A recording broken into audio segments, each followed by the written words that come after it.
Question 20. Elena S. says, in regards to the scripture, let us make man in our image. In what ways are we made in the image of God? Oh, Elena, this is like something I still wonder about. I'll share some thoughts with you that might stir up your thinking here. But often we approach the topic like we're trying to find one way we're made in the image of God. You said ways with an S there. You were like, hey, maybe there's more than one. And so people say, okay, well, maybe it's our intellect. Right? It's our intellect that is the way in which we're made in the image of God. We have the power of reason. This is what people said several hundred years ago. They were like, yeah, it's the power of reason. Mankind has a capacity of reason that's far above that of animals. This is a way in which we're in the image of God. A challenge to that, though, is angels also seem to have pretty high capacity for reason. They seem to, right? So I wonder if capacity of reason is being made in the image of God.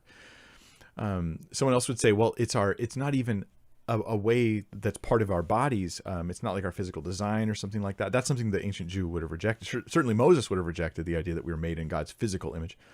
But some say, no, it's just a position we have. Like we're God's, like say Michael Heiser likes to use the term, we're God's imagers on earth. Image is a task. It's an occupation you have. And so you're told to subdue the earth. And so you, like God's in control of all things, you come like his imagers, having authority and dominion on the earth. And so that's the sense in which you're in God's image. I don't lean that way. But that doesn't mean there's nothing there of value. What if we take all the elements and we put them together? Is that the image of God? Maybe it's my intellect being of a certain degree, and it's the fact that I represent God here on the earth.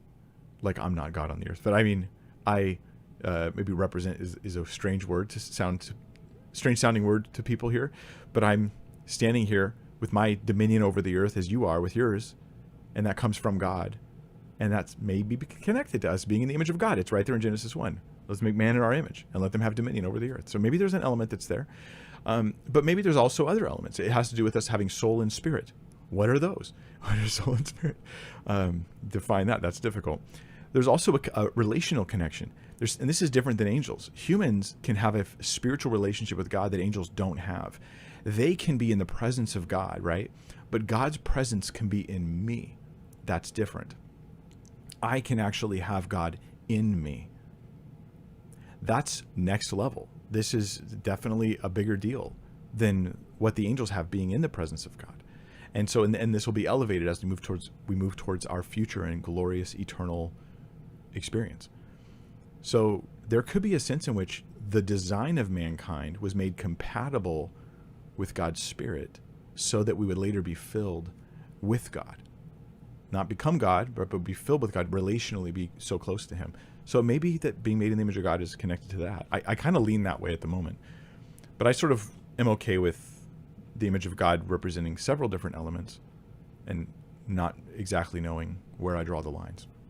So Elena, I hope that was helpful, you guys. I am really pushing to prepare in time for this Monday to do the next Women in Ministry study. That is tons and tons of stuff and data that I'm trying to push through.